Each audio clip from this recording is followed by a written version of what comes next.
Ya,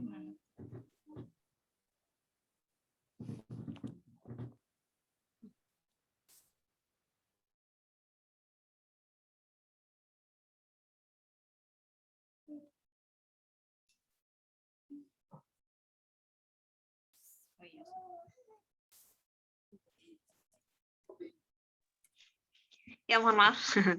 Tapi ulangi sekali lagi ya. Insya Allah belum begitu malam untuk kita menutup hari ini dengan ilmu yang insya Allah. Sorafi jelas? Jelas, Ustazah. Jelas ya. Assalamualaikum warahmatullahi wabarakatuh. Waalaikumsalam warahmatullahi wabarakatuh. Selamat wasahlan teman-temanku semua. Semoga Allah berkahi setiap aktivitas kita hingga di penghujung hari ini, insya Allah dengan penuh keberkahan, dengan penuh ketakwaan kepada Allah. Baiklah teman-teman semua, mari kita buka agenda kita kali ini dengan membaca basmalah. Bismillahirrahmanirrahim. Mari sama-sama kembali kita perbaharui rasa syukur kita kepada Allah Subhanahu wa Ta'ala atas segala kenikmatan, segala kemudahan, segala fasilitas yang Allah berikan, sehingga tidak begitu berat mungkin untuk kita bisa menikmati kebaikan-kebaikan yang telah Allah hidangkan untuk kita. Seperti nikmatnya bersama Al-Quran. Semoga sampai akhir hayat kita Allah beri kemudahan,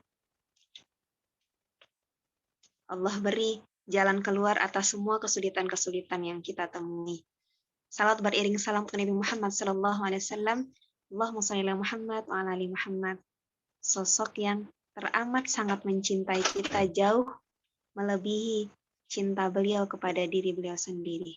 Semoga kita menjadi umat beliau yang kelak di yaumul mahsyar mendapat syafaat dari beliau insya Allah. Baiklah teman-temanku semua, mari kita buka agenda ini dengan membaca Al-Fatihah. A'udzubillahi minasyaitonirrajim. Bismillahirrahmanirrahim. Alhamdulillahirabbil alamin. Arrahmanirrahim. Maliki yaumiddin. Iyyaka na'budu wa iyyaka nasta'in. Ihdinas siratal mustaqim. Siratal ladzina an'amta 'alaihim. Oke, untuk malam ini insya Allah kita memasuki kuliah karakter Quran yang kedua. Ada yang ingat judulnya, temanya malam ini apa?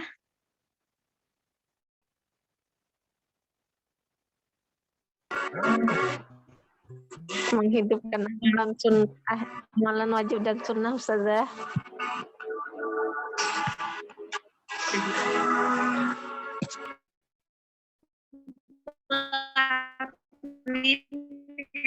Jawab ya.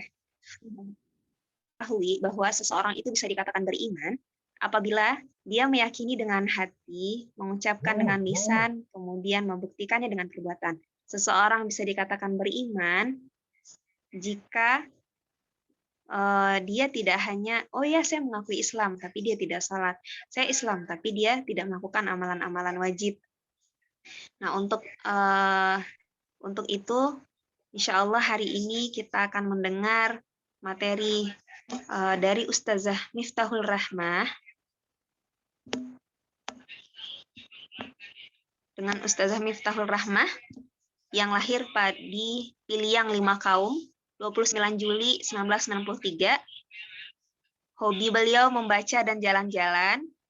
Beliau memiliki riwayat pendidikan TK Al-Amin Piliang 5 Kaum, SD 04 Kubu Rajo 5 Kaum, SMP Perguruan Diniyah Putri Padang Panjang, SMA Perguruan Diniyah Putri Padang Panjang, kemudian pendidikan terakhir beliau itu di Lipia, Jakarta. Sedangkan pendidikan Al-Quran beliau itu di Rumah Quran Darut Tarbiyah, Rumah Fikih Al-Usmani, serta Itqon Quran Center. Nah, prestasi yang pernah beliau raih yaitu juara 1 Lomba Pidato Bahasa Arab tingkat Provinsi Sumatera Barat, juara 2 Lomba Pidato Bahasa Arab tingkat Provinsi Sumatera Barat, juara 3 Lomba Debat Bahasa Arab tingkat Provinsi, lulusan terbaik ketiga Perguruan Diniyah Putri Padang Panjang, peserta terbaik seleksi 1000 hafiz Kabupaten Tanah Datar, juara 3 lomba tahfiz 30 juz dan tafsir bahasa Indonesia Provinsi DKI Jakarta.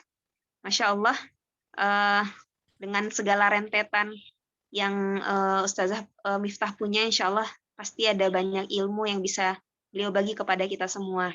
Baiklah teman-teman, untuk tidak memperpanjang pembukaan, siapkan pena ya.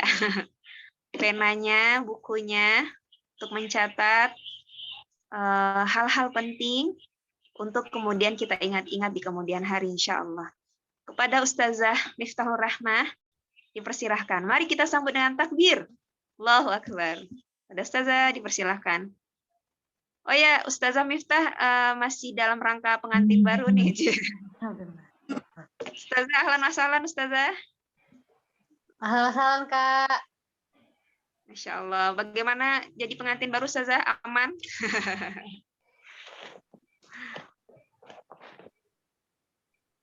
Oke, Ustazah, dipersilahkan. Bismillahirrahmanirrahim. Assalamualaikum warahmatullahi wabarakatuh. Waalaikumsalam warahmatullahi wabarakatuh. Alhamdulillahilladzi hadana li hadza. Wa ma kunna linahtadiya laula an hadana Allah. Asyhadu an la ilaha illallah wahdahu la syarika lah wa asyhadu anna Muhammadan abduhu wa rasuluh. Segala puji bagi Allah yang telah menggerakkan hati kita untuk mengerjakan amal-amal soleh dan menjauhkan diri kita semua dengan rahmat kasih sayangnya dari perbuatan yang sia-sia. Kemudian salat beserta salam tidak lupa pula kita kirimkan kepada junjungan kita, nabi besar kita, suri tauladan kita, nabi besar kita Nabi Muhammad SAW.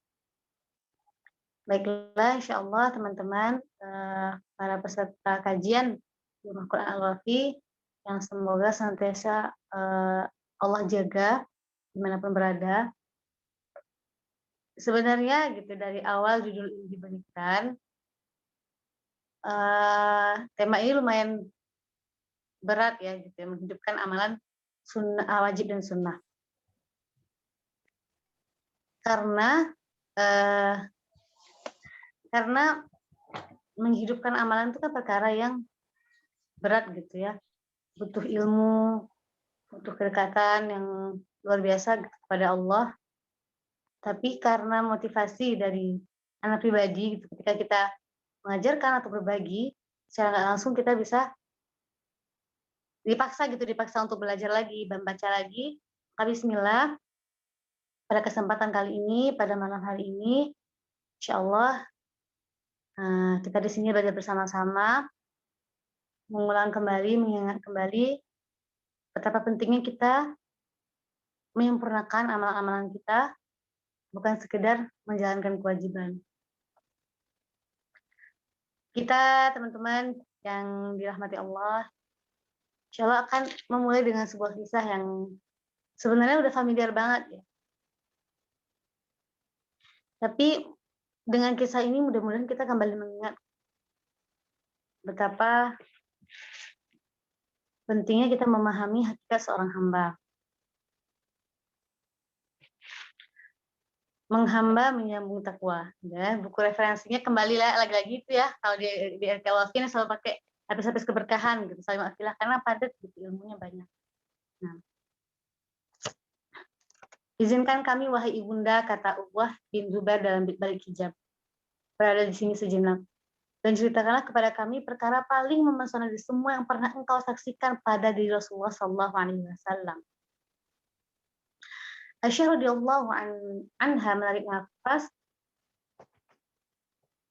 panjang kemudian dengan terisak menahan tangis. Beliau bersuara lirih, kana kullu amrihi ajaba, adalah semua perilakunya menakjubkan. Aisyah bercerita suatu malam ketika beliau tidur bersamaku dan kulitnya sudah bersentuhan dengan kulitku. Beliau berkata, wahai Aisyah, apakah engkau keberatan jika malam ini aku gunakan untuk ibadah kepada Rabbku?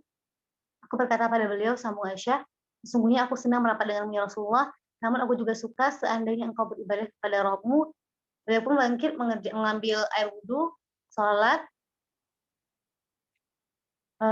kemudian Seusai sholat, beliau berbaring, berzikir, dan menangis hingga datanglah Bilal untuk memberitahukan datangnya waktu subuh. Aku pernah bertanya demikian, Aisyah melanjutkan, apakah perlu engkau sampai seperti ini ya Rasulullah? Hingga bengkak dan pecah kakimu karena lamanya berdiri menghadap Rabbmu. Padahal telah diampuni bagimu segala yang telah berlalu, yang sedang berlaku, maupun yang akan kau tuju. Beliau menjawab, tidak pantaskah aku, wahai Aisyah, jadi hambanya yang bersyukur? Inilah Rasulullah yang kita rindu.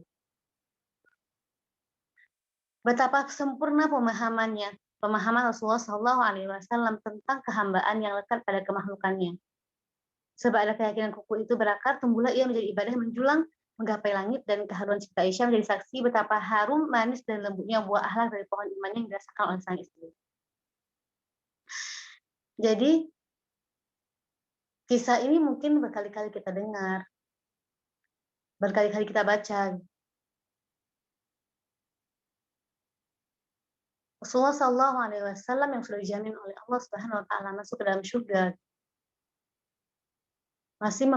masih berupaya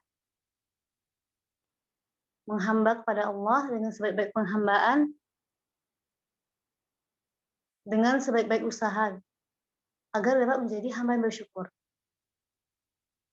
Kita yang saat ini, dengan amalan kita, dengan sikap kita, dengan ilmu kita, dengan kelalaian kita,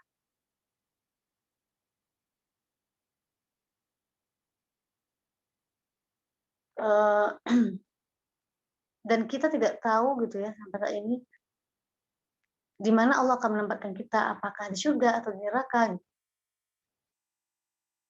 Sudah selayaknya kita menjadi hamba Allah yang memahami hakikat penghambaan tersebut.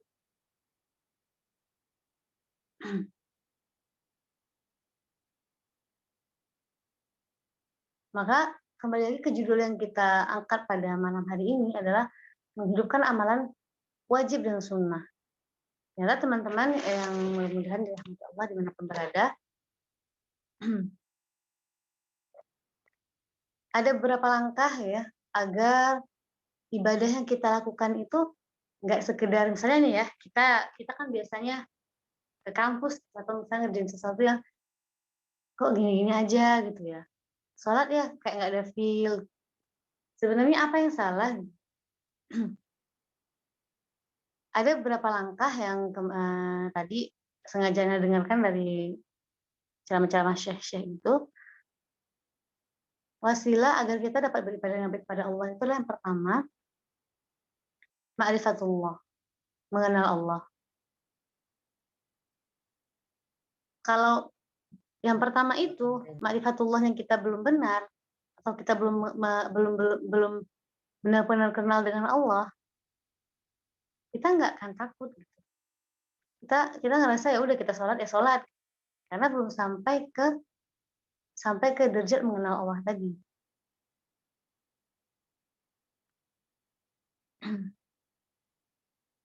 Mengenal Allah itu salah satu caranya mungkin bisa dengan al-mu'aisyah ma'al kitab wa sunnah, kita bisa hidup lebih banyak bermuamalah dengan Al-Quran dan Sunnah, kemudian dengan tafakkur fi khalqillah, dengan melihat tanda-tanda kekuasaan Allah yang ada di langit dan di bumi. Jadi PR pertama kita, kalau kita memang merasa gitu ya, kita masing-masing belum bisa menikmati atau menghidupkan amalan kita, amalan wajib dan sunnah tadi, atau ngerasa biasa-biasa aja ibadah kita itu, pertama adalah dengan cara mengenal Allah.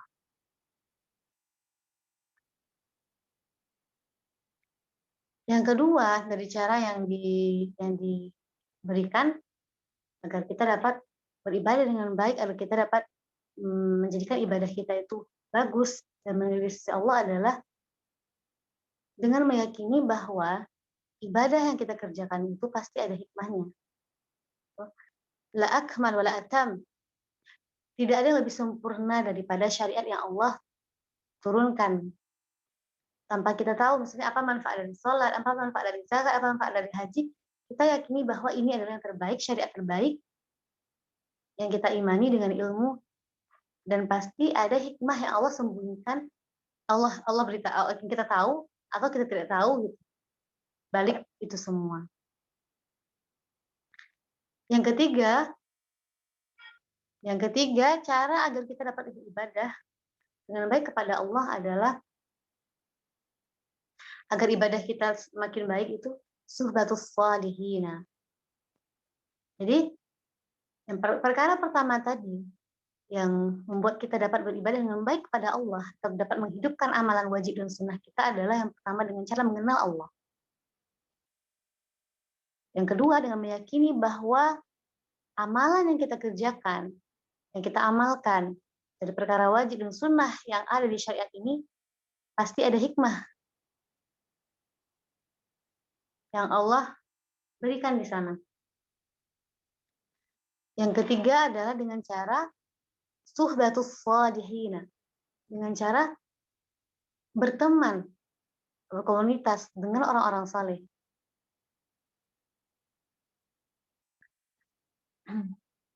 Qalilan minal laili ma yahjaun. Bagaimana ciri orang saleh, teman-teman yang baik itu adalah teman-teman yang akan menguatkan kita atau mengingatkan kita kepada Allah itu qalilan minal laili ma yahjaun, orang-orang yang sedikit tidurnya di malam hari. Jadi kalau kita pengen tahu nih gitu teman kita nih baik, maksudnya benar-benar yang sholihin itu, lihat orang-orang yang sedikit tidurnya di malam hari. Banyak digunakan untuk beribadah kepada Allah. Maka pegang erat atau genggam erat tangan orang-orang yang suhatus sholihin seperti ini. Yang tidak tertidur di saat orang lain tidur. Satu tadi dengan cara mengenal Allah. Yang kedua dengan meyakini bahwa setiap syariat yang Allah tetapkan itu pasti ada hikmahnya. Sedangkan poin ketiga, agar kita dapat beribadah kepada Allah dengan baik itu adalah dengan cara suhbatus salihina. Kalau hari ini, saat ini, teman-teman yang rasanya ada di dekat kita, nggak membawa kita kepada kebaikan, berarti kita mohonkan kepada Allah agar menggantikan dengan orang-orang yang lebih baik, membuat kita mengingat Allah.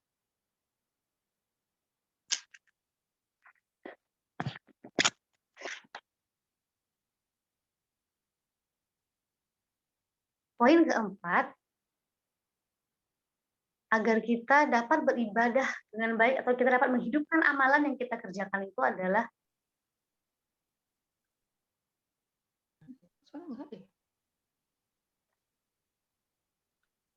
seseorang hamba tidak merasa cukup dengan amalan ibadah yang dia lakukan. Misalnya dia sholat sunnah kan udah ngerasa nih udah kayak diterima sama Allah, udah bagus nih ibadah aku. Ketika seorang udah puas dengan amalan dia nggak akan berusaha untuk lebih baik. Jadi nggak ada usaha untuk membaikkan ibadahnya karena udah ngerasa udah baik-baik aja. Jadi seorang hamba itu harus ada di untuk meyakini bahwa ini belum cukup gitu, harus lebih baik lagi. Allah yardal abdu billah. Juga tanya Allah yardal. Poin kelima adalah al-bu'du an kulli syai'in bima la yurdi. Kita menjauhi segala sesuatu yang membuat kita jauh dari Allah.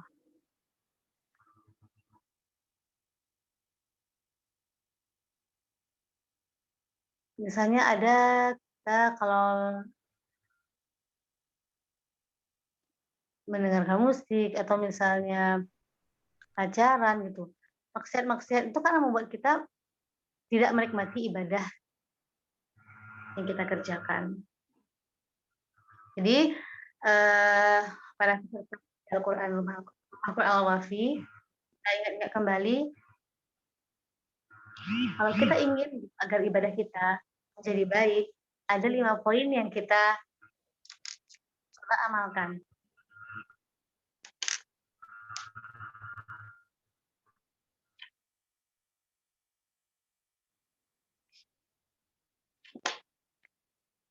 Yang pertama adalah mengenal Allah.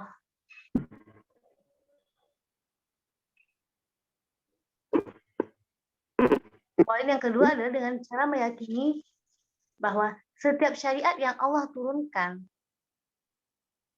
pasti ada hikmah di balik syariat tersebut.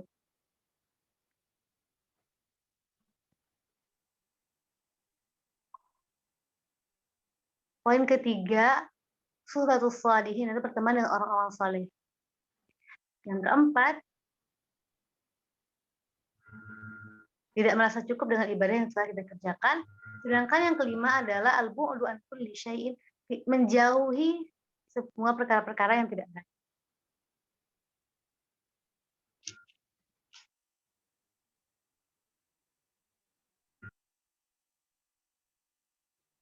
Ustazah Wafi, Ya, Ustazah Miftah. ini suaranya itu ya Kak ya, apa namanya, kayak berulang-ulang gitu ya? Suaranya menggema, Enggak. Ustazah. Ya, aman, Ustazah. Suaranya menggema, Ustazah.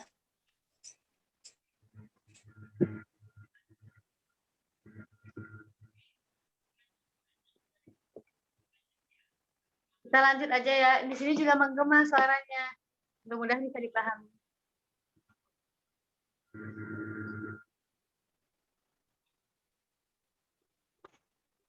Kalau sama Anda jelas sih ya. Ya. Itu 5 poin yang tadi yang bisa disampaikan. Kemudian kita lanjut ke doa yang familiar juga gitu ya. Allahumma a'inna ala dzikrika wa syukrika wa husni ibadatik. Menghidupkan amalan itu mungkin juga nggak sama ya, mungkin dengan memperbaiki atau membaguskan amalan kita.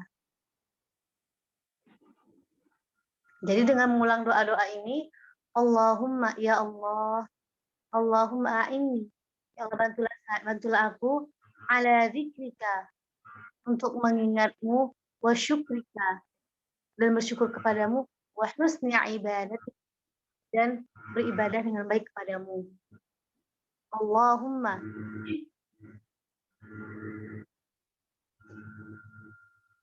Allahumma a'inni ala dzikrika wa syukrika wa husni ibadatik.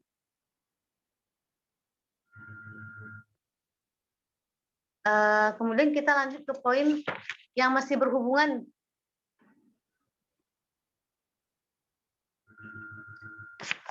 dengan ini. Ada teman-teman yang para peserta kuliah Quran Rumah Al-Wafi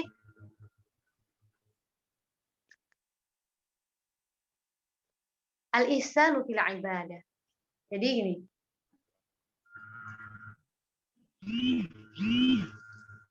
Jadi Syekhnya ngomong ini tadi ya, Syekh Said Al-Kamali ya itu. Al-insanu, manusia itu nggak diciptakan untuk beribadah aja, tapi khuliqna li-ihsanil ibadah. Kita diciptakan untuk beribadah dengan baik. Bukan sekedar beribadah, tapi beribadah dengan baik. Jadi kita nggak diciptakan untuk beribadah, kita diciptakan agar kita dapat beribadah dengan ibadah terbaik. Berarti kalau ibadah terbaik itu berarti kita sudah menghidupkan amalan wajib dan sunnah tadi. Alladzi khalaqal mauta wal hayata liyabluwakum ayyukum ahsanu amala. Penciptaan. Kemudian Allah kematian tadi tujuannya adalah agar kita dapat Allah melihat alladzi khalaqal mauta wal hayata liyabluwakum ayyukum ahsanu amala. Jadi bukan sekedar ibadah, tapi ibadah sebaik-baik ibadah.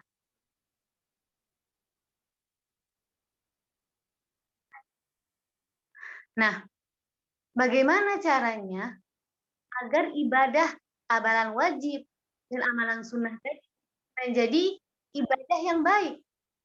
Ya. Sebagaimana kita diperintahkan untuk beribadah yang baik oleh Allah Subhanahu wa taala. Nah, kita bisa lihat di hadis mahwal ihsan. Al-ihsanu an ta'budallaha ka'annaka tarahu fa in lam takun tarahu fa innahu yaraka.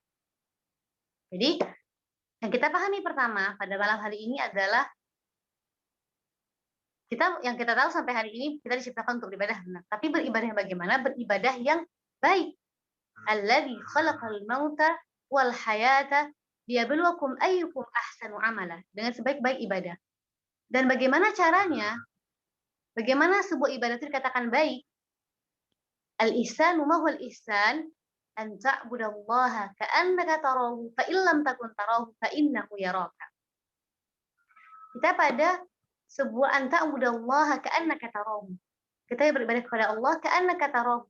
Seakan-akan kita melihat Allah fa illam takun tarahu fa innahu yaraka. Kita udah merasakan kehadiran Allah Subhanahu wa taala melihat kita gitu. Ketika kita yakin bahwa Allah melihat kita, bahwa kita akan mengerjakan ibadah itu dengan sebaik-baik ibadah kepada Allah. Dengan takbir terbaik, Allahu Akbar. Dengan bacaan Quran terbaik, dengan tajwid terbaik.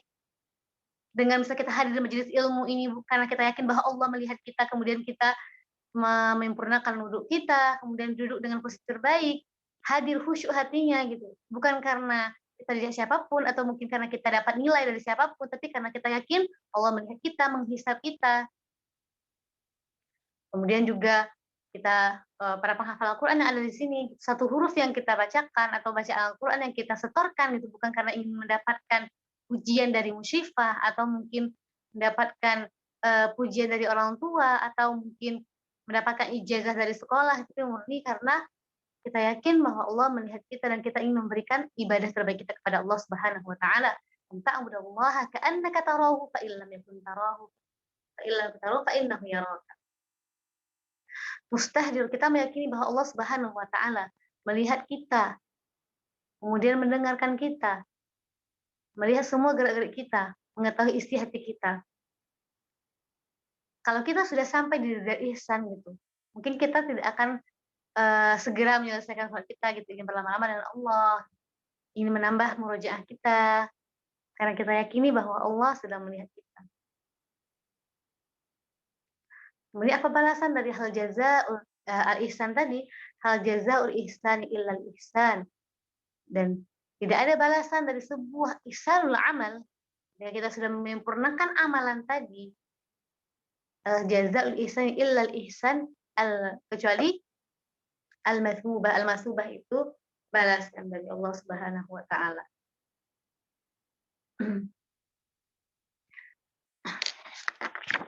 Ini juga ditegaskan teman-teman, husnul ibadah la yakunu illa bi ma'rifatillah Subhanahu wa taala. Tadi udah kita bahas bahwa ibadah yang baik itu tidak akan pernah kita raih, tidak akan pernah kita dapatkan kecuali dengan mengenal Allah Subhanahu wa taala. Kita kenali Allah lewat sifat-sifat Allah, kita kenali Allah lewat sifat nama-nama Allah, kita kenali Allah dengan cara membaca ayat-ayat Allah yang ada di langit dan bumi, di penciptaan kita, fi anfusikum afala tubsiruna. Kemudian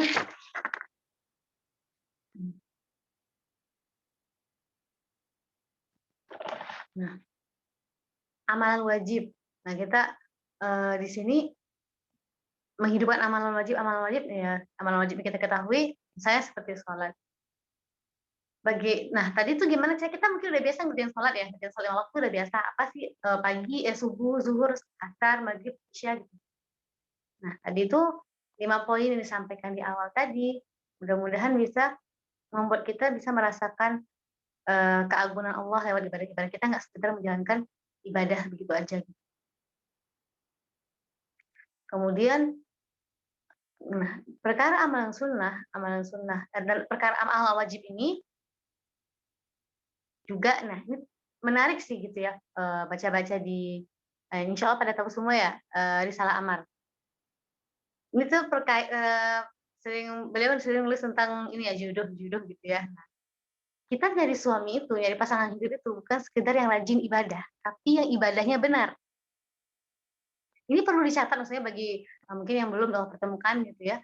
Kita nggak sekedar ngeliat orang tuh sholat yang banyak, tapi kita perlu tahu dia udah memahami rukun sholat, kemudian syarat apa yang membatalkan sholat, tahu perkara haram dan halal gitu. Nggak cukup dengan dia ngaji banyak aja, gitu. Nggak cukup dengan dia banyak sholat aja, tapi sudah benarkah ibadahnya? Jadi nggak banyak sedekahnya atau mungkin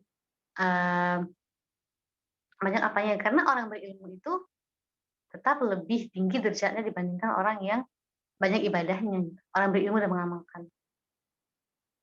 Kita ingat lagi firman Allah SWT, innama yakhsyallaha min ibadihil ulama.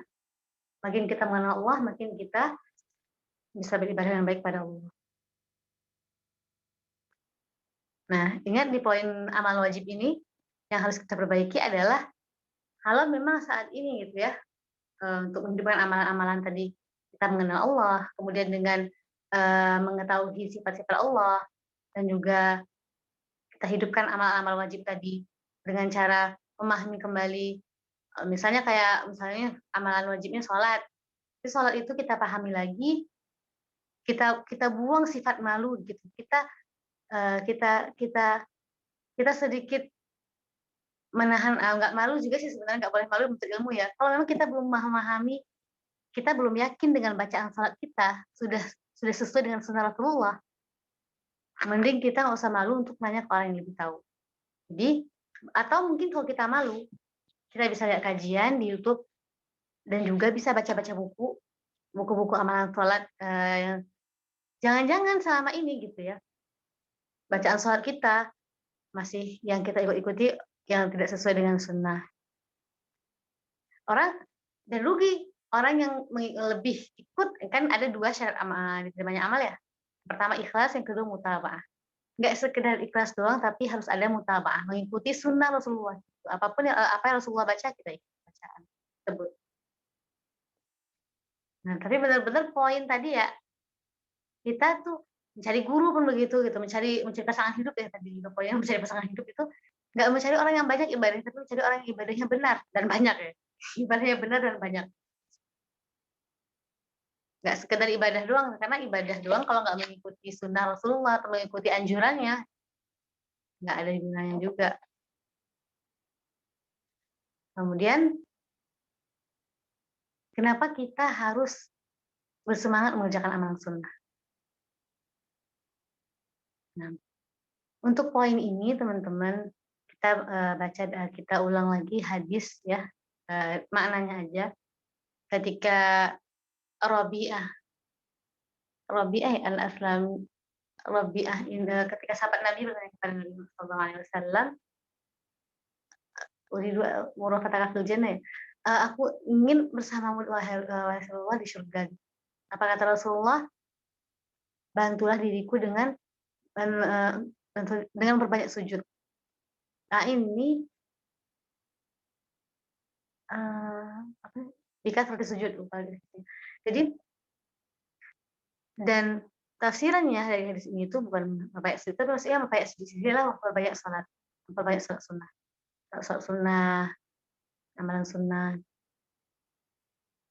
Berarti apa nih keunggulan, kenapa sih kita harus nggak menyepelekan amalan sunnah gitu ya? Pertama, kita dapat bersama Rasulullah di surga. Yang kedua, menyempurnakan amalan wajib kita yang masih kurang. Seperti nanti kan awal yuhasabu, di hadisnya juga ada yang pertama kali dihisab adalah sholat. Kalau sholatnya kurang-kurang gitu, nanti dilihat kan apakah dia mengerjakan amalan sunnah yang lainnya, amal sholat sunnahnya bisa dibantu dengan amalan.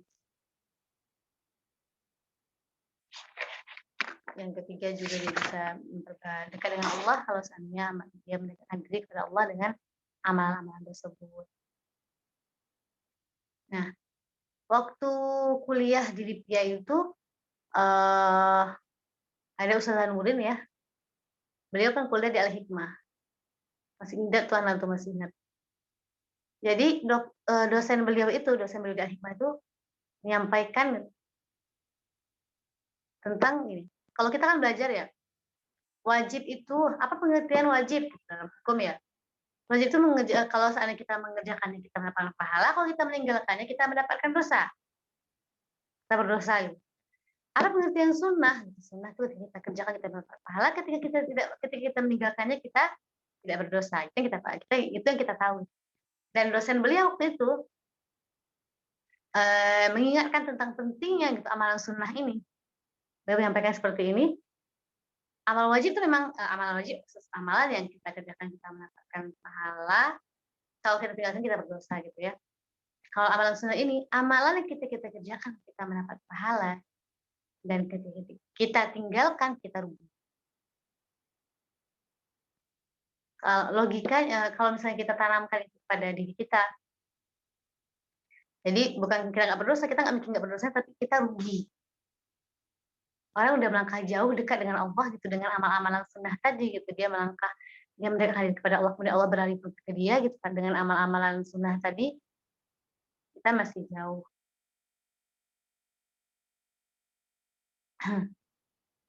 Ta'budallaha ka'annaka tarahu fa in lam takun tarahu fa innahu. Jadi ada beberapa poin yang mungkin diulang lagi, cuman sedikit tapi mudah-mudahan bermanfaat. Ini tadi nih ada kata-kata dari Imam Ahmad ya.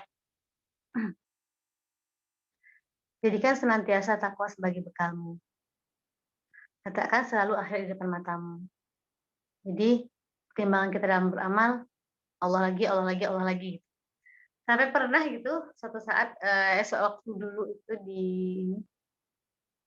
di Darul Tauhid ada ibu-ibu orang Islam, cuman beliau tuh kuliah dulu tuh waktu kuliah itu di Amerika, terus banyak hal yang beliau belum yakini tentang agama ini gitu ya. Sampai beliau ngomong gini, emang harus gitu banget ya Ustazah ya, dikit-dikit Allah ya, dikit-dikit Allah ya, lagi-lagi Allah ya gitu. Apa-apa Allah ya. Sebenarnya Allah menjadikan Allah lagi itu sebenarnya nggak mempersulit dirinya gitu, malah mempermudah dirinya karena lagi-lagi ke Allah, lagi-lagi ke Allah gitu ya. Letakkanlah selalu akhirat di depan matamu. Jadikan senantiasa takwa sebagai bekalmu. Letakkan selalu akhirat di depan matamu. Imam Ahmad.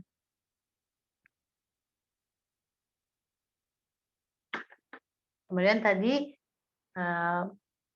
kita mohonkan kepada Allah untuk membantu kita untuk beribadah kepada Allah dengan baik. Allahumma a'inna ala dzikrika wa syukrika wa husni ibadatik.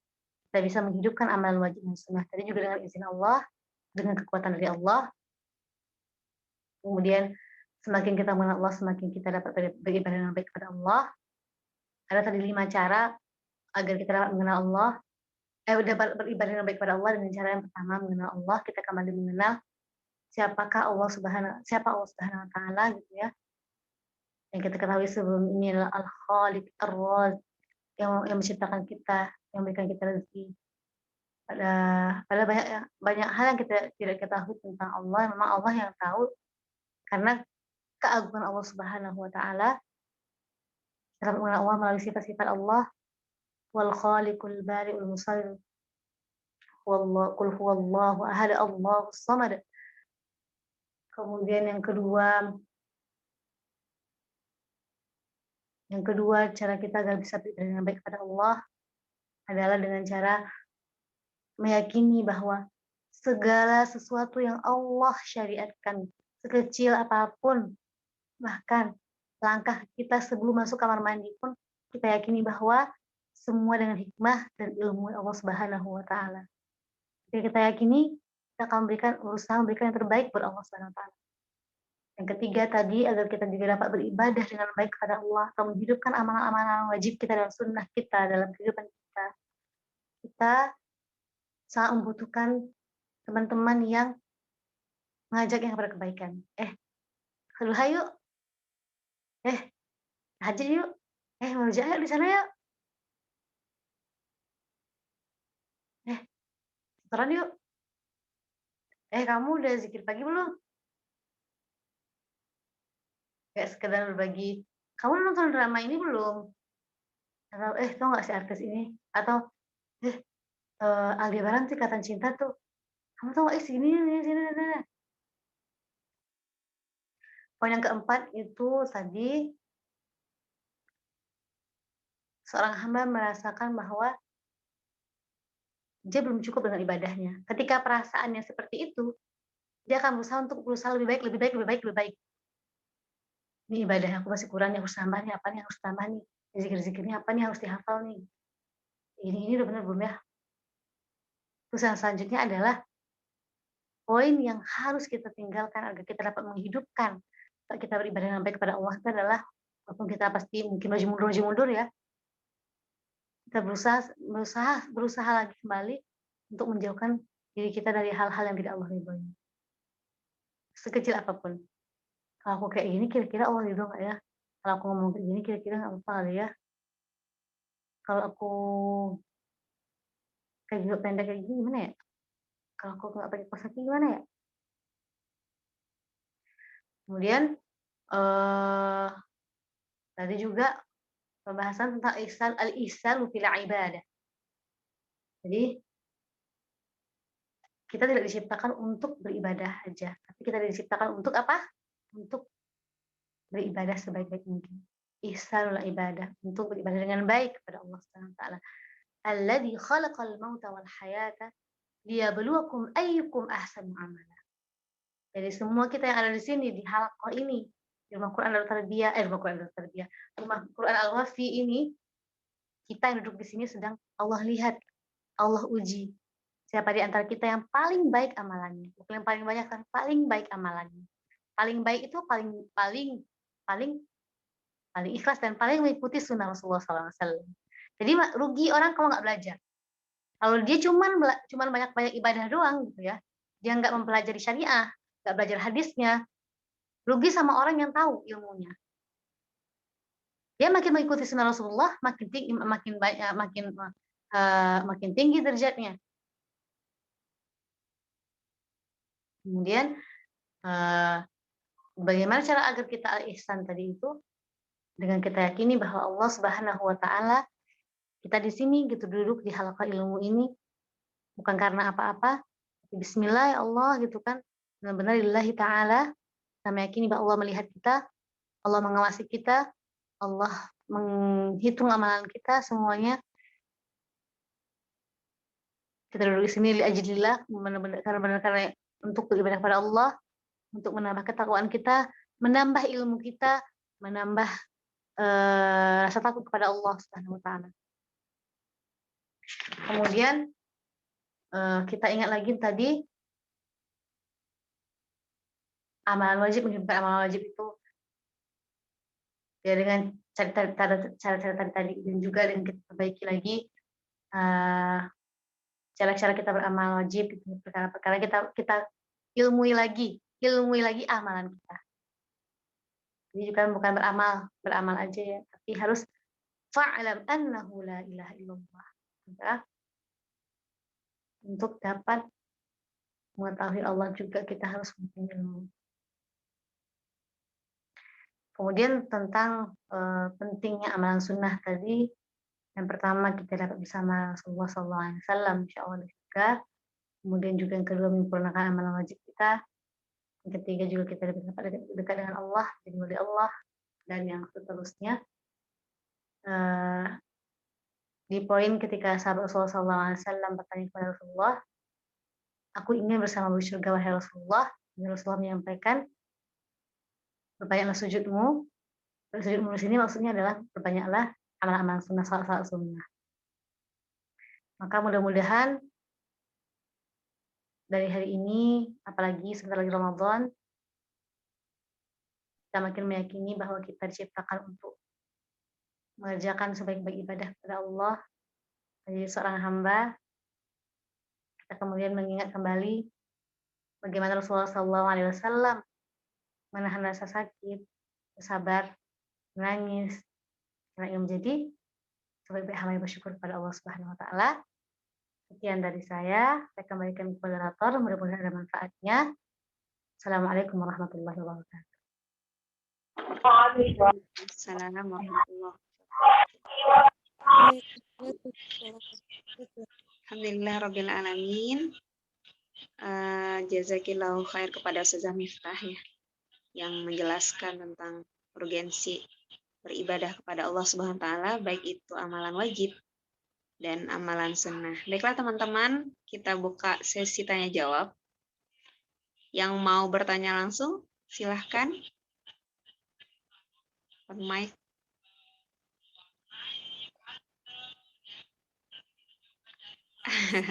Ayo dong nanya dong. Assalamualaikum Ustazah, Ana ingin bertanya. Boleh raise hand dulu? Siapa ya? Nama Ana Afifah. Oh ya, ahlan kita.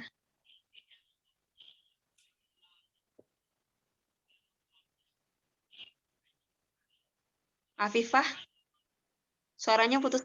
Naam Ustaz.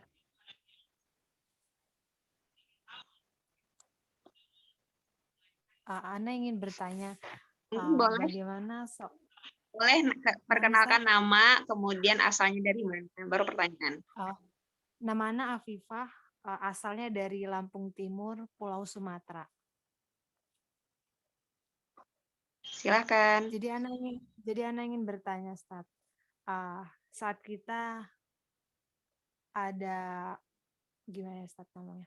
Saat setiap per bulannya kita mengalami haid atau kayak datang bulan, itu kan otomatis kayak kita dilarang untuk sholat, ibaratnya yang beribadah gitu ya, Ustaz. Nah, di saat seperti itu Ana merasa kayak bukan futur sih, Ustaz, kayak ada yang kurang gitu, Ustaz. Terus tapi Ana di setiap harinya itu tuh kayak mengisi hari dengan kajian yang supaya biar hati ini sama imannya tuh nggak futur gitu, Ustaz. Tapi masih ada yang ngerasa ganjel gitu, Ustaz.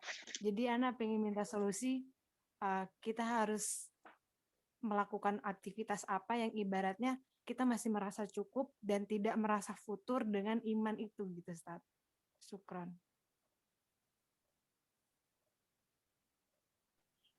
Oke. Sudah cukup, Afifah? Cukup, Ustaz. Sudah, Ustaz. Oke, mungkin bisa langsung dijawab sesama. Afi, boleh nggak diulang pertanyaannya? Kalau misalnya kita sedang dalam kondisi haid, nah itu kan jadi cenderung merasa futur karena misalnya ibadah wajib kita nggak bisa melaksanakan. Nah itu dan beliau memilih mendengarkan kajian-kajian. Nah sebaiknya dalam kondisi seperti itu apa yang bisa kita lakukan agar kita ngerasa ruh kita itu cukup gitu, Ustazah. Nah, wallahu a'lam ya. Sebenarnya kalau anak pribadi sih ya ngerasa sama aja ya kalau haid ke sholat itu. Jadi kalau lagi putur aja, kalau lagi sholat atau lagi haid kayak gitu. Nggak ngaruh ya, maksudnya waktu nggak sholat itu jadi futur gitu. Karena nggak bisa kita kerjain cuman sholat doang. Sedangkan doa, zikir pagi, yang lain-lain, baca Quran, habis itu juga belajar hadis, belajar tafsir, masih banyak banget yang kita bisa lakukan. Yang paling penting sih kalau menurut Ana pribadi, jangan lepas dari mengingat Allah sih, zikir terus. Karena ketika hatinya lalai dari zikir itu akan gampang futurnya. Tapi kalau misalnya dia gini ya, misalnya nih orang ya, subhanallah, subhanallah, subhanallah, subhanallah. Atau misalnya dia lagi ngaji, dia lagi murojaah gitu, atau baca juz 1, juz 2. Itu kan hatinya lagi berzikir kan kepada Allah. Akan lebih susah digoda gitu. Jadi selain mendengar kajian itu juga berbanyak baca Quran, berbanyak zikir, supaya hatinya nggak gampang futur. Gampang futur itu biasanya karena kita hatinya lalai aja. Allahu a'lam bishawab. Cukup Ustazah dari Ana gitu. Boleh ditambahkan Ustazah Wafi?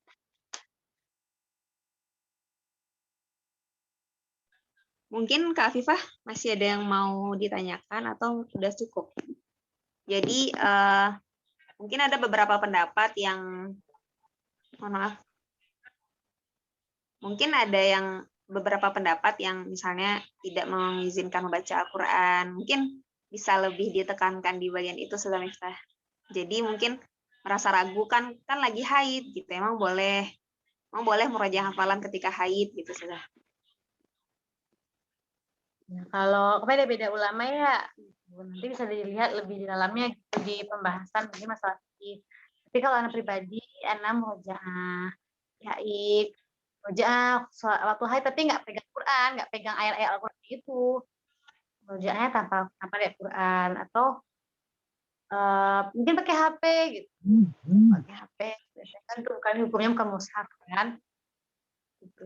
Wafi. Oke, siap.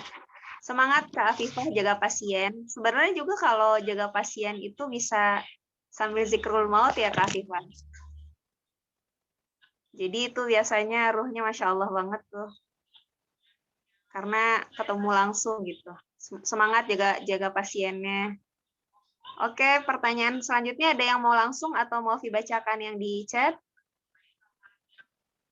Ada yang mau langsung dulu kah? Afwan Ustazah. Ya. Dengan siapakah? Di mana? Assalamualaikum warahmatullahi wabarakatuh. Waalaikumsalam warahmatullahi wabarakatuh.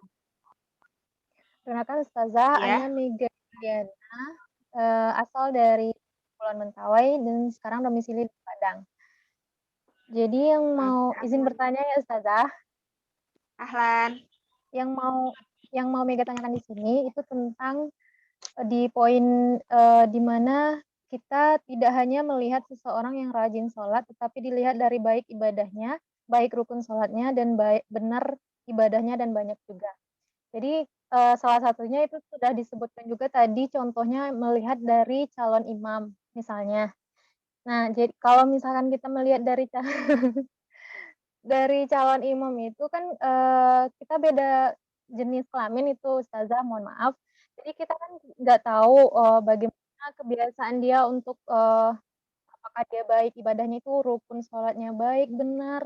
Kita kan nggak tahu Ustazah, itu bagaimana ya Ustazah untuk kita lebih tahu lagi gitu. Maaf Ustazah, sekian saya kembalikan kepada Ustazah Wafi. Assalamualaikum warahmatullahi wabarakatuh. Waalaikumsalam warahmatullahi wabarakatuh. Masya Allah, pertanyaan Mega sangat menarik sekali ya. Alhamdulillah Ustazah Miftah sudah mendapatkan jawabannya. Kepada Ustazah Miftah dipersilahkan. Kan Ustazah Miftah setelah membuktikan gitu. Nah, ini jadi ngomongin Kalian boleh nggak sih belajar. kita ngomongin ta'aruf kali ya? Ya. Sebenarnya tuh dari proses-proses yang ada itu, gimana sih kita bisa tahu pasangan atau calon imam kita ini baik itu lebih ke kita nggak mesti tahu ngeliatin dia gitu, nggak juga, cuman mungkin dari gurunya, guru yang di tempat dia belajar, dari saudaranya. Jadi kita nggak langsung nanya ke dia, tapi kita nanya ke kakaknya. Gimana dia akhlaknya, gimana. Tadi masalah ibadah ya, masalah sholatnya gitu. Sebenarnya itu masih bisa ditanyakan juga ke ini. Ke dianya ya, gimana cara nanyanya? Bingung juga ya. Kalau Anda tuh nikah dengan orang yang punya basic pesantren juga dikit. Insya Allah dia udah paham ya rukun sholat, yang membatalkan sholat, kayak gitu kan. Hal-hal yang haram, hal-hal yang disuruh tinggalkan. Gitu. Nanti nggak apa-apa juga, insya Allah sudah Wafi ya. Sudah Wafi ini insya Allah lebih tahu ini. Didetailkan aja pertanyaannya, mungkin masalah apa yang kita ragu, bagaimana dia mungkin memahami tentang syirik, apakah dia punya apa namanya itu meyakini bahwa orang yang sudah mati itu bisa mendatangkan apa gitu kan, itu kan perkara-perkara yang penting itu. Ada juga masih mungkin orang memiliki keyakinan gimana gitu kan. Jadi detailkan aja pertanyaannya, kemudian tanya ke orang yang terdekat dari dia. Dan Ustazah Wafi, tambahin tuh Ustazah Wafi, anak kan kurang ilmu juga Ustazah. Ustazah Miftah ini beneran ya. Mungkin ya seperti yang ini Ustazah Miftah ini lucu kali lah. Jadi mungkin kan seperti yang Ustazah Miftah sampaikan, itu bisa dari gurunya, dari orang-orang di sekelilingnya gitu. Nah mungkin terakhir kuncinya adalah sholat istikharah.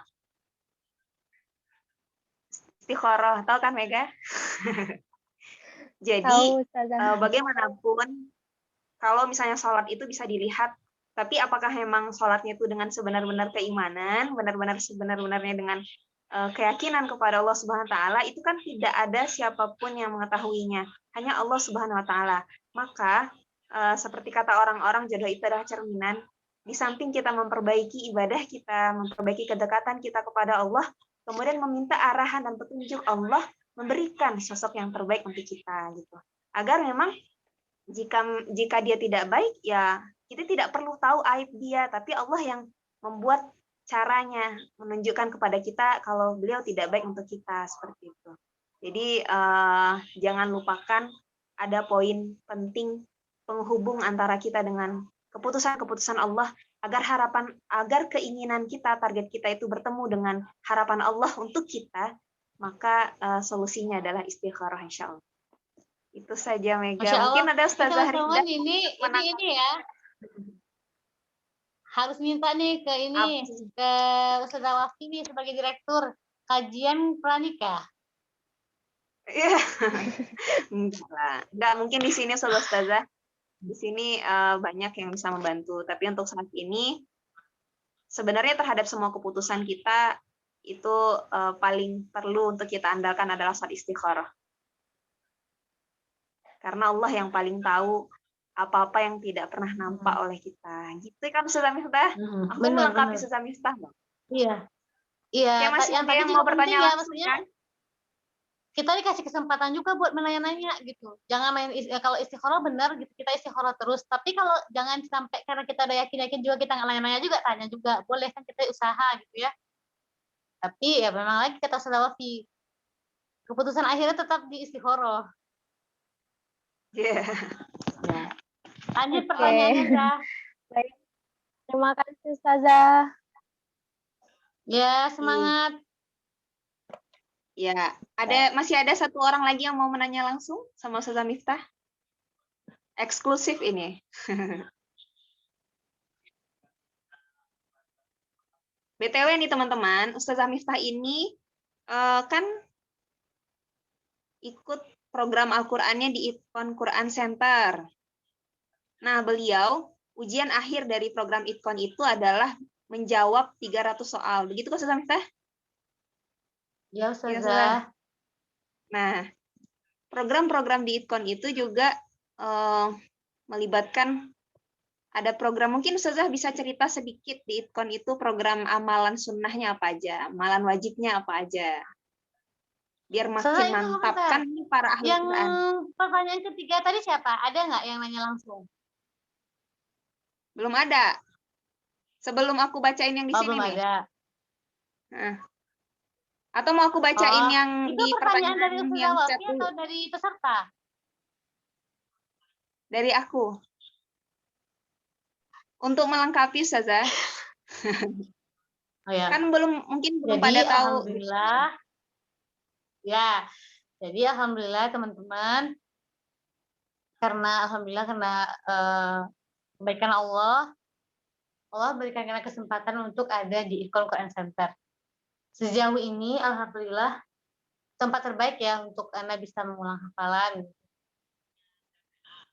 Jadi apa aja sih gitu ya kok bisa sampai ujian 300 soal? Berat sih, berat banget. Kenapa berat? Karena kita emang kerjaan itu ngapal aja dan programnya berat banget. Bangun jam 2 pagi, kita tahajud 1 juz. Kemudian kita halaqah, kita ngafal dulu dari jam 3 selesai tahajud ya. Jam 3 pagi selesai tahajud ya. Nah, jam 3 pagi selesai tahajud itu kita halaqah, nggak boleh tidur sampai subuh. Sholat subuh, habis sholat subuh halaqah lagi sampai jam 7. Jadi ibaratnya tuh ya dari jam 2 pagi sampai jam 7 itu kita on. Nggak boleh bergerak, nggak boleh apa, nggak boleh tidur, nggak boleh ngomong. Amalan-amalan sunnah biasa sholat sunnah ini. Cuman yang ekstrimnya itu ya sholat tahajud jam 2 itu. Jam 2 pagi udah tahajud. Dan bahkan ya teman-teman anak tuh ada yang bangunnya jam 1 setiap hari. Kemudian amalan yang bikin beda di Itkon itu adalah puasa Daud. Jadi selama 8 bulan program atau setahun program itu kita wajib puasa Daud. Dan kerasa banget kita jadinya lebih mudah gitu ngatur hawa nafsu kita kalau kita puasa Daud itu. Selesai puasa Daud itu biasa yang murojaah lagi, pengulangan 20 kali satu juz itu diulang 20 kali. Satu tuh 20 kali, bayangin aja kalau udah lancar tuh bosannya kayak mana. Maksudnya bukan gitu sih, maksudnya, kalau orang lancar tuh pasti bosan banget gitu. Satu lagi, ya Allah. Berarti di sana kita dapat sebenarnya sesuatu, kesabaran. Sabar. Setelah pengulangan 20 kali nanti ada sholat duha biasa ya, sholat duha. Ada partneran satu juz juga, biasa juga sih sebenarnya. Tapi yang paling ini sih di Itkon itu yang paling beda itu pengulangan 20 kali satu juz. Habis itu puasa Daud. Yang ketiga tadi itu sholat tahajud jam 2 pagi. Itu bukan peraturan doang, itu emang dilaksanakan gitu. Bukan sekedar tertulis di sebuah kertas. Itu Ustazah Wafi, kurang lebih begitu ya. Oh ya, setorannya nggak boleh salah sama sekali. Oke. Terima kasih Ustazah Miftah bekalnya. Sekarang kita Ustazah, ya, boleh nanya, mumpung masih di itu apa seputar Itkon tadi, Ustazah boleh nanya tambahan dikit. Ahlan. Itu maksudnya Ustazah 8 bulan. Oh ya, saya Ika dari Jakarta. Itu tadi yang Ustazah bilang itu 8 bulan emang durasinya tuh dari Itkonnya apa dari Ustazahnya sendiri apa gimana Ustazah gitu aja sih. Gimana Ustazah Wafi? Gimana Kak? Boleh ulang lagi pertanyaannya Kak? Durasi ikut programnya tadi itu Ustazah. Durasinya dari Itkon. Oh, dari durasi Itkon, dari Itkon. Nah, jadi itu dari peserta yang ada itu sebenarnya 8 bulan itu kan, tapi di Itkon ini tuh perlu ditegaskan banget buat orang yang udah pernah selesai 30 juz. Jadi pemutkinan bukan ngafal baru, bukan orang yang punya hafalan, tapi orang yang udah pernah ngafal, kemudian hafalannya belum bisa diuji 30 juz. Jadi nanti diprogramkan per harinya itu setoran per 4 juz ke Ustadz tanpa boleh ada salah, dan per harinya itu harus ngulang satu halaman itu 20 kali. Jadi saya halaman pertama 20 kali. Kalau misalkan karena alhamdulillah udah mampu 1 juz sekali duduk itu tinggal ngulang 20 kali ya per juz. Kita nggak boleh pindah ke juz 2 kalau kita belum 20 kali putaran juz satunya. Gitu. Dan 8 bulan ini emang dipadetin programnya itu, targetnya adalah bisa tasbih 30 juz di akhir program itu. Dan setelah program tasbih 30 juz di akhir 8 bulan itu, nanti ada target lagi yaitu ujian 300 soal. Dan kalau misalnya nih yang udah berjalan tuh memang misalnya ada 10 peserta nih kita di Itkon. Yang selesai itu nggak semuanya gitu, karena benar-benar lumayan gitu, berat gitu ya. Ada kalau di akhwatnya yang bisa selesai 30 juz, kesetor lagi 30 juznya dengan program yang ada 2 orang aja. Allahu Akbar. Ya, Dari 10 2 orang aja. Nah, kesiapan ininya, kesiapan orang yang siap nggak dia berjuang gitu. Iya, Ustazah. Aduh, kebayang ya. Masya Allah. Karena ini pasti dia banyak kalau dia ngikutin mood tuh berat banget gitu. Misalnya dia nggak mood gitu, nggak bisa lagi ngafal atau nggak bisa lagi, bosan banget sih pengulangan nggak selesai. Ujian kesabaran dan ujian mental lahir batin Ustazah. Alhamdulillah, mudah-mudahan insya Allah Kak, kalau Allah udah nguatin insya Allah bisa Kak. Iya, insya Allah. Iya, Ustazah. Syukran Ustazah. Hafal Kak. Semangat Mbak Ika. Syafakillah. Kedengaran batuk-batuk nih tadi. Iya. Amin. Ini mumpung masih pertanyaan seputar Itkon Ustazah. 20 kali Iya, Kak, putaran boleh. Itkon. 20 kali putaran itu disimak atau kita sendiri aja, Ustazah? Wow. 20 kali itu, misalnya kita udah setoran 1 juz nih ya, ke gurunya. Setoran itu nggak boleh cepet-cepet, tahu harus pakai tajwid, itu berat. Dan apa lagi ya, nggak boleh salah. Kalau salah disuruh balik lagi, disuruh ngulang lagi. 20 kali ini teman-teman ngulang sendiri. Ini kejujuran kita di sini nih. Kalau kualitas pengulangan kita itu nggak bagus, nanti terlihat tuh pas tasnya. Kita ngasal-ngasal doang ya, asal baca.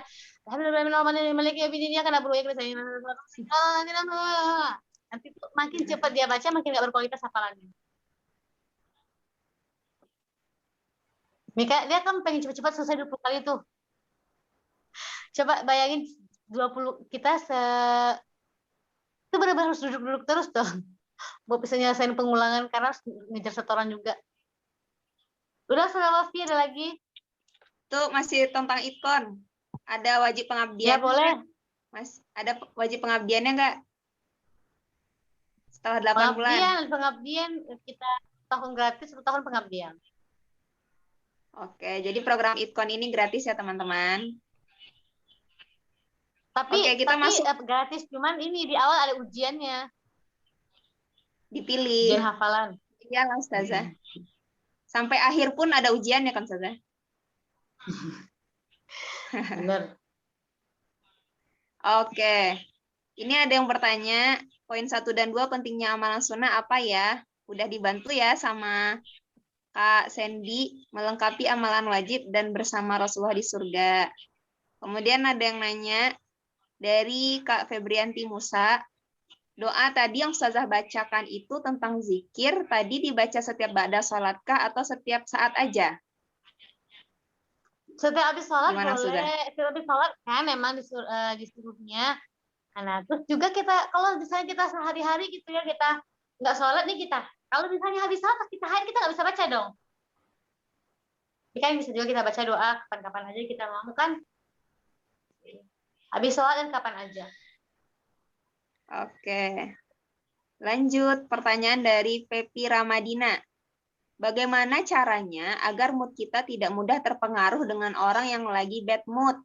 Dan bagaimana tipsnya ketika down dalam hal hafalan? Udah berusaha untuk move on, tapi kenapa hati ini masih merasa belum hidup? Syukran, Ustazah. Mungkin bisa langsung dijawab, Ustazah. Ya, boleh. Caranya adalah dengan meminta pertolongan Allah. Karena kalau ngandalin diri kita yang lemah ini, kita lemah banget. Tapi kalau udah kita minta tolong ke Allah yang nguatin kita, dengan kelemahan yang kita punya, Allah akan nguatin kita. Pertama berarti minta pertolongan Allah, benar-benar meminta, memohon gitu, dikuatkan ya Allah, jauhkan hamba dari rasa malas, dengan berdoa, Allahumma inni a'udzubika minal Sadawafi yang kasal-kasal itu Sadawafi. A'udzubika minal ajzi wal kasal. A'udzubika minal jubni wal bukhl wa a'udzubika min ghalabati dayni wa qahrir rijal. Baca doa itu juga berlindung kepada Allah dari rasa malas, kemudian enggak mood. Kemudian juga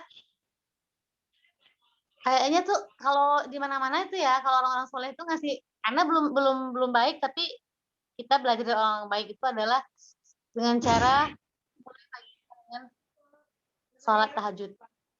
Kalau kita tahajud biasanya insya Allah tuh sampai malam itu enak, itu mood. Minta tolong sama Allah, berdoa sama Allah. Gak ada cara lain lagi sih kalau menurut anak pribadi nih ya. Anak yakin sampai hari ini gitu. Anak bisa ujian 300 soal, bisa ujian 30 juz itu benar-benar murni karena Allah yang menguatkan. Gitu. Bukan karena anak punya trik tersendiri gimana caranya agar mood terus. Tahu. Benar-benar nangis, tolong ke Allah itu aja sih, nggak ada lagi yang lain. Oke. Masalah hati yang Allah yang memiliki hati kita ya. Jangan lupa berdoa. Tadi yang pertama doa melindungi dari kemalasan, yang kedua Allahumma ya muqallibal qulub tsabbit qulubana ala dinik. Allahumma ya musarrifal qulub sarrif qulubana ala ta'atik. Ya Allah yang Maha membolak-balikkan hati, ya Allah teguhkanlah hati ini di atas agamamu. Jadi insya Allah hati kita ini nggak gampang. Aduh, nggak usah ngaji. Doa sih, doa, nggak tahu lagi yang lain. Cuma berdoa doang kalau anak mah. Ya, Insyaallah. mungkin sedikit melengkapi yang disampaikan Ustazah Miftah dengan memperbaiki bad mood itu dengan bangun sholat malam. Itu bisa dibuka dalilnya di Al-Quran surat Al-Muzammil ayat 1 sampai 7. 7 sampai 8 deh, coba lihat. Di situ Allah minta kita untuk bangun pada malam hari, kemudian Allah minta kita untuk membaca Al-Quran. Jadi bisa sambil murojaah tuh, sambil murojaah hafalan, siapin ziyadah gitu. Jadi mungkin ketika kita gampang bad mood itu mungkin ya seperti Ustazah Miftah bilang, kita kurang qiyamul lail, kurang tilawah juga insya Allah. Mungkin lebih lengkapnya bisa dibaca di Al-Quran masing-masing ya teman-teman. Ustazah Miftah, ini pertanyaan Ustazah. terakhir nih. Boleh. Dari Rahmi. Assalamualaikum Ustazah, Ana mau bertanya, bagaimana kita agar lebih khusyuk dalam sholat, agar pikiran tetap mengingat Allah? Ini berarti bahasnya tuh bukan masalah ibadah lagi ya, bahas gimana cara khusyuk dalam sholat gitu. Saudara Wafi bisa ditambahkan juga ya, Wafi. Janganlah Ustazah, ini Ustazah lebih paham. Enggak lah. Khusyuk dalam sholat itu pertama dimulai dari kita pertama kali mengambil wudhu. Mengambil wudhu dengan cara juga nggak tergesa-gesa, dengan tenang. Kemudian kita yakini pas ketika kita mengambil wudhu itu kita niatkan kan, habis itu kita yakini bahwa dosa-dosa kita gitu berjatuhan dengan air wudhu yang jatuh ke bawah. Baca doa setelah berwudhu, kemudian jalan ke tempat kita sholat dengan tenang, nggak banyak ngobrol, habis itu juga sambil berzikir, menunggu waktu sholat. Ini kenapa kita buru-buru atau merasa nggak nyaman sholatnya juga kadang-kadang udah azan kan anak pribadi nih udah azan baru buru-buru. Kalau kita duduk dulu nunggu sholat, kita bisa zikir, kita dulu itu akan lebih siap gitu bertemu Allahnya. Habis itu pertama tadi salah wudhunya diperbaiki lagi. Kemudian yang kedua jalan ke tempat sholat itu dengan penuh ketenangan, diwirausahain, nggak usah kinatin kan. Terus itu yang ketiga itu dengan cara agar kita khusyuk itu pastinya kita pahami lah semua mana rukun, mana wajib, bla bla bla kan. Kemudian kita harus memahami kalau anak tadi sih memahami makna ayat sholat yang kita baca. Jadi nggak sekedar baca ya ayyuhal muzammil, kita tetap dapat pahala memang gitu. Tapi kalau kita tahu artinya kan lebih merasa kita ketahui gitu. Dan mengetahui makna ayat tersebut dan tafsirnya kalau bisa. Kemudian apalagi caranya agar kita khusyuk. Nah, ini penting banget kalau menurut anak. Orang yang menjaga Allah di luar sholatnya, dia akan dibantu Allah untuk khusyuk di dalam sholatnya. Dan sama, orang yang khusyuk dalam sholatnya itu akan dibantu Allah, akan dijaga Allah juga di luar sholatnya. Jadi saling berkesinambungan gitu. Kalau misalnya, jadi nggak bisa tiba-tiba ujuk-ujuk kita bisa sholat khusyuk itu nggak bisa. Karena apa? Sholat khusyuk itu adalah rezeki dari Allah. Jadi apa? Karena kita menjaga Allah di luar sholat kita. Itu paling penting teman-teman. Kalau misalnya kita nih ya, gunjingin orang, atau misalnya kita nih berbohong, atau kita habis nonton maksiat, atau mungkin kita habis ngelawan ke orang tua, akan lebih sulit untuk khusyuk di dalam sholat kita. Kenapa? Karena khusyuk itu adalah rezeki dari Allah. Itu adalah hubungan kita kepada Allah. Dan khusyuk itu Allah yang ngasih ke kita. Gimana caranya? Dengan cara kita jaga Allah di luar sholat kita. Gitu. Jadi nggak bisa ujuk-ujuk kita paksain kita khusyuk itu nggak bisa. Karena khusyuk itu adalah benar-benar dengan ilmu, dengan cara kita menjaga Allah di luar sholat kita. Dan orang yang gitu ya, itu memang begitu ya.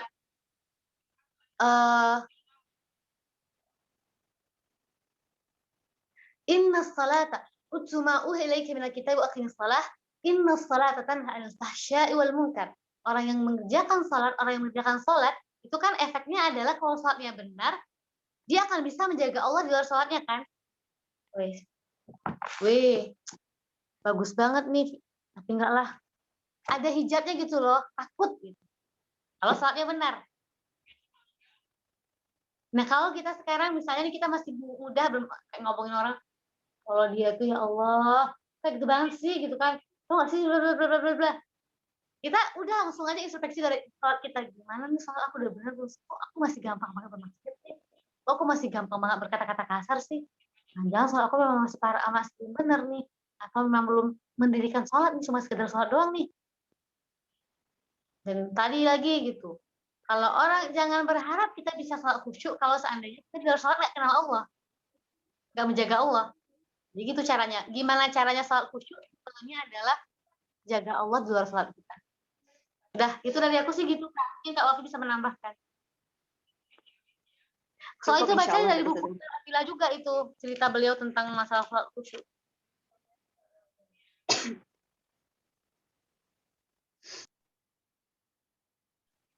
Cukup insya Allah, Ustazah, dari Ustazah Miftah. Itu Masya Allah ya. Siapa yang menjaga Allah di luar salatnya, maka Allah akan menjaga kekhusyukannya di dalam salat. Dan barang siapa yang menjaga kekhusyukannya dalam salat, maka Allah menjaganya di luar salat. Masya Allah. Thanks, Ustazah Miftah. Ya. Ustazah, masih ada pertanyaan nih. Ustazah masih bersedia menjawabkah? Masih 3 menit lagi ya kali. Saya masih pengantin baru Kak Wafi. Bercanda. Bercanda. Mau apa, Mbak? Ada Bercanda 3 saja. pertanyaan ini. Ya boleh. Tadi udah izin kok sama Ini suaminya. dari asik. Ini dari santri Mukim RQ Al-Wafi, kan baru nerapin nih program puasa Daudnya. Jadi mereka bertanya, Assalamualaikum Ustazah, bagaimana cara menjaga semangat dan kesungguhan dalam hafal ketika keadaan berpuasa? Soalnya mungkin mereka merasa loyo ketika puasa. Nah, gimana tuh Ustazah?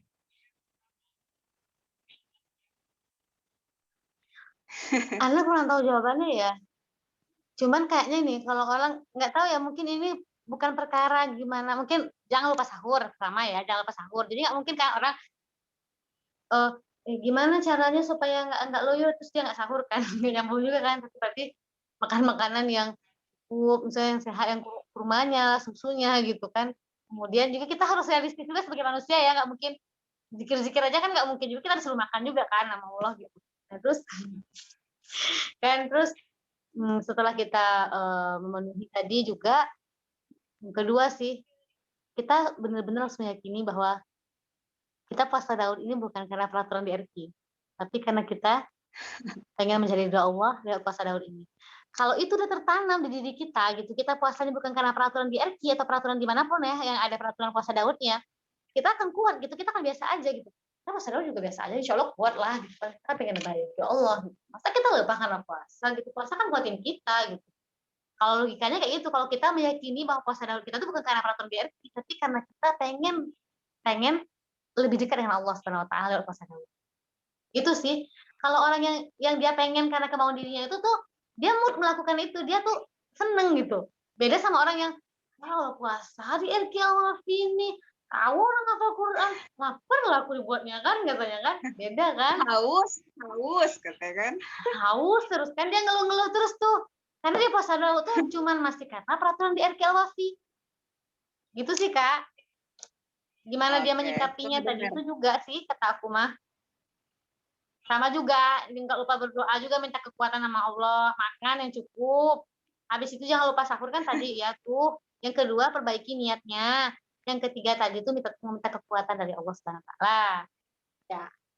Oke. Kalau punya Semangat sakit mah santri. disiapin obat mah.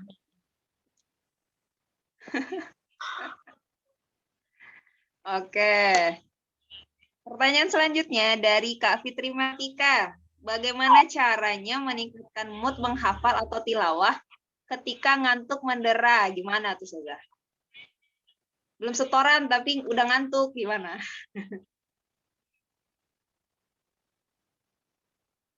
Oh.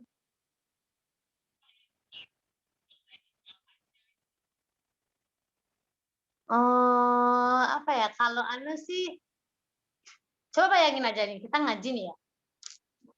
Terus kita bayangin tuh dengan baca Al-Quran tadi nanti kita tuh, kita kok bisa bertemu Rasulullah nanti, kita bisa bertemu dengan para sahabat Nabi. Habis itu bisa ngasih mahkota. Emang cuma membayangkan kayak gitu-gitu sih, cuman sayang banget nih kalau ini. Ini nih yang bakalan tuh aku dengar ini sih Kak, dengar kajian Ustaz Nur Fajrul Ramadan itu loh, masalah itu. Terus ini terbaik, yang bakal terbaik nih kalau mantu kita nih Al-Qur'an nih. Kayak gimana kita memperlakukan Al-Qur'an sekarang, nanti Al-Qur'an memperlakukan kita ngantuk-ngantuk. Nanti ya Allah, hambamu ini Allah dulu mau Al-Qur'an aku baca nih ngantuk-ngantuk gini gitu. Berarti kan bersaksinya kayak gitu juga dong. Kecuali udah ngaji nih semangat banget udah dari awal halaman tuh sampai akhir Allah nggak pernah ngantuk-ngantuk, Masya Allah, pengen tuh dapat ridho Allah. Kan beda Kak. Benar-benar. Nggak tahu sih. Terus juga ya kembali lagi tadi ya, kenapa kita masalah mood enggak mood tadi itu masalah benar-benar juga mungkin kalau aku ngelihatnya sih ya di event di mana-mana aja nggak Quran itu ya. Kalau kita udah jujur sama Allah tuh ya, minta kekuatan sama Allah, yakin deh itu. Kalau kita udah jujur minta tolong sama Allah, nggak ditolong Allah. Itu mata yang biasanya ngantuk tuh hilang itu ngantuknya. Dan juga jangan lupa setelah berdoa jangan lupa ini. Jihadun nafas, lawan hawa nafsunya. Kalau misalnya setan itu bisa dilawan dengan zikir. Tapi kalau hawa nafsu itu harus dilawan. Nggak ada lagi obatnya misalnya kayak gitu, tapi bismillah lawan. Kalau ngantuk, auzubillahi minasyaitonirrajim. Kayak gitu kan, nggak kayak gitu, auzubillahi minasyaitonirrajim katanya. Kayak gini kita duduknya gitu. Kita dengan auzubillahi minasyaitonirrajim. Nah, kayak gitu, tapi Allah bisa Allah Akbar. Itu ya. Beda tuh. Akbar. Insyaallah. Jadi gimana cara baca auzubillahi minasyaitonirrajim Ustazah? Oh ya. Auzubillahi minasyaitonirrajim yang benar bacanya.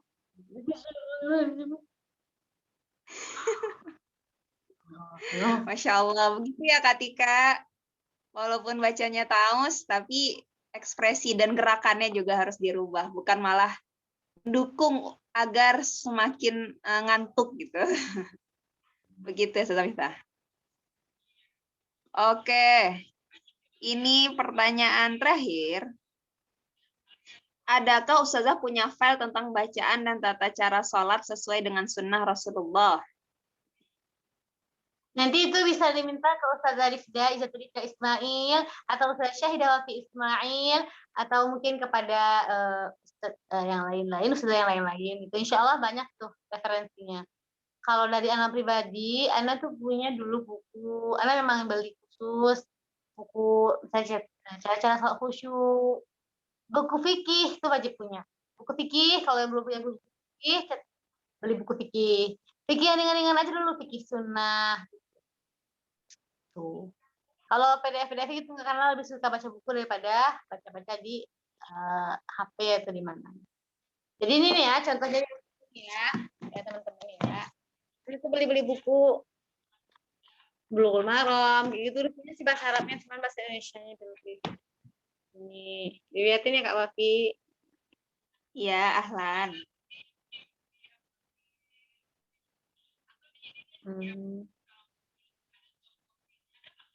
Gak usah aja deh. Hah? Orang udah pada nungguin tuh. Lihat tuh tampangnya tuh. Ya, gitu lah. Jadi usahakan beli buku sekarang nih kalau belum punya buku, biar kita nggak cuma nunggu ilmu, tapi ilmu kita cari dan datangi gitu. Kita pengen lebih tahu, pengen lebih punya ilmu, tapi cuma duduk aja, uangnya disimpan-simpan, sampai dibeliin ke baju, nggak bisa kita lebih banyak ilmunya. Jadi caranya adalah beli buku, habis itu jangan cukupkan dengan kajian doang, tapi kita juga harus beli buku ulama. Habis itu misalnya beli buku fikih sunnah, bulan ini fikih sunnah ya Allah, gitu kan. Fikih sunnah harus kebeli nih satu. Besok lagi apa sih buku hadis apa sih yang bagus gitu ya. Oh kita harus punya buku hadis yang pertama mungkin apa Kak? Arba'in Nawawiyah. Habis itu naik lagi tuh levelnya ke Riyadhus Shalihin gitu. Buku fikih sunnah udah selesai nih, apalagi nih bukunya gitu. Caranya begitu. Jadi kalau ini untuk poin beli buku ini penting nih Kak Wafi. Ya. Kalau kita beli baju, itu bakal basi bajunya kan, atau mungkin udah pakai lagi baju, malunya pakai baju 3 tahun 4 tahun yang lalu udah nggak model di sekarang. Kalau beli buku, ya 10 tahun yang lalu nih kita belinya, masih bisa dibaca, masih bisa dicari referensi, masih bisa diulang-ulang gitu. Jadi mending banyak beli buku daripada beli baju. Oke, terima kasih Ustazah Miftah. Beli buku habis itu dibaca, ya. Jangan dikoleksi doang. Oke, Masya Allah. Luar biasa, sangat menarik sekali kajian kita malam ini, diskusi kita. Semoga berkah. Terakhir kita minta mungkin closing statement dari Ustazah Miftah. Sebagai penutup, teman-teman yang mudah-mudahan Allah, hari ini berapapun umur yang Allah berikan kita, umur saat ini gitu ya, ada yang lebih tua, ada yang lebih kecil gitu. Tapi kita nggak tahu kapan ajal kita. Tapi satu hal yang kita yakini bersama bahwa kita pasti ingin gitu ya, husnul khatimah.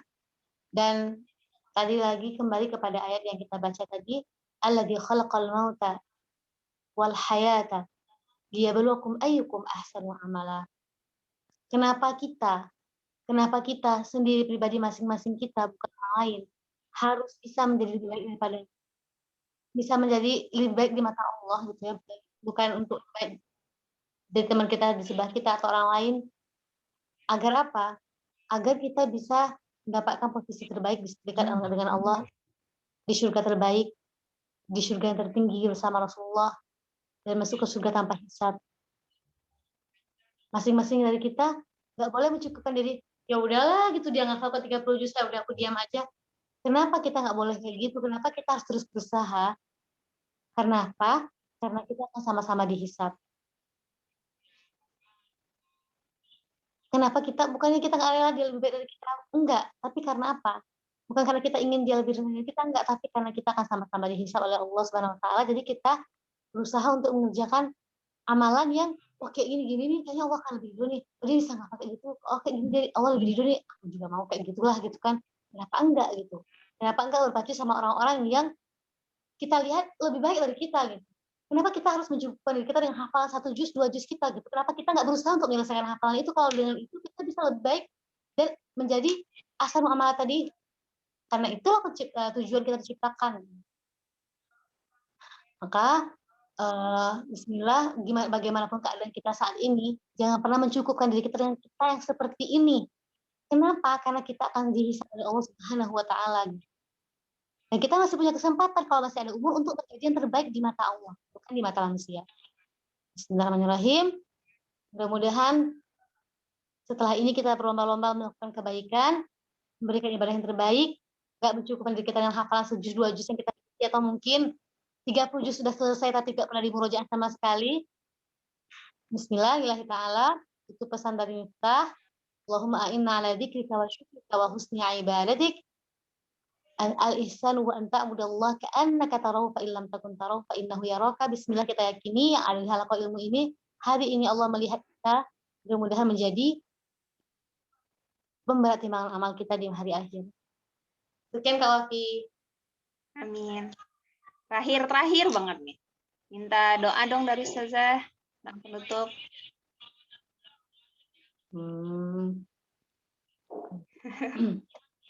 Doanya yang biasa didoain aja ya. Ya Ustazah.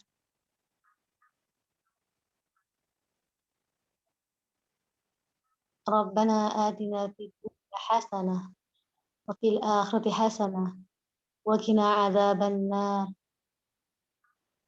Rabbana atina fid dunya hasanah wa fil akhirati hasanah wa qina adzabannar.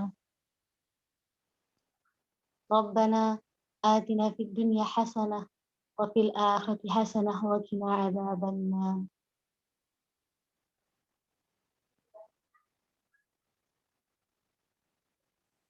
Allahumma ya muqallibal qulub, tsabbit qulubana ala dinik. Allahumma ya musarrifal qulub, sarrif qulubana ala ta'atik. Allahumma inna ala dzikrika wa syukrika wa husni ibadatik.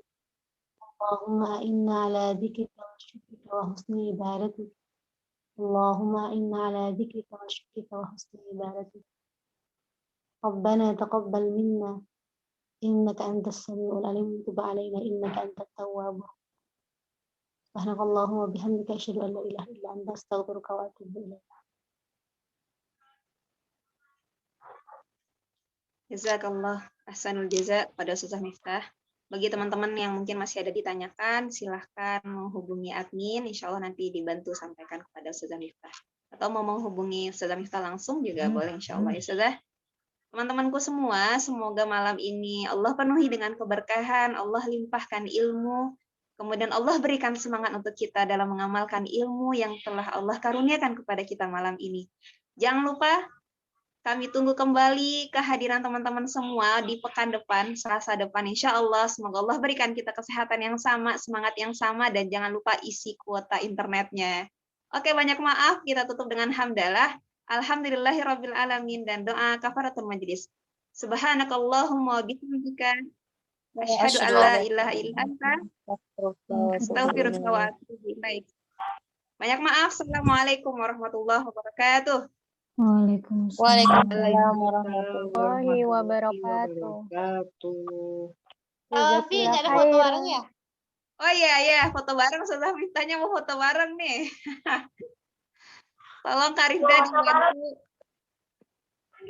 Ayo, silakan dibuka kamera. Sebenarnya sudah di screenshot sih, tapi ayo hidupkan kembali video-videonya. Masya Allah, wajah-wajah yang segar ya setelah mendapatkan tazkirah dari Ustazah Miftah. Wahid, Isnan, masih belum hidupin semuanya ya? Sekali lagi. Ayo hidupin kameranya. 1, 2, 3, cekrek. Iya. 1, 2, 3, cekrek. Oke. Lagi. Oke, sudah. Sudah, Ustazah. Terima kasih Ustazah Rifda. Selamat istirahat teman-teman. Semangat buat ngafal Quran. Insyaallah. Dadah. Barakallah semuanya. Jazakallah khairan. Assalamualaikum warahmatullahi wabarakatuh. Waalaikumsalam warahmatullahi wabarakatuh. Oh, yang bertanya. Waalaikumsalam.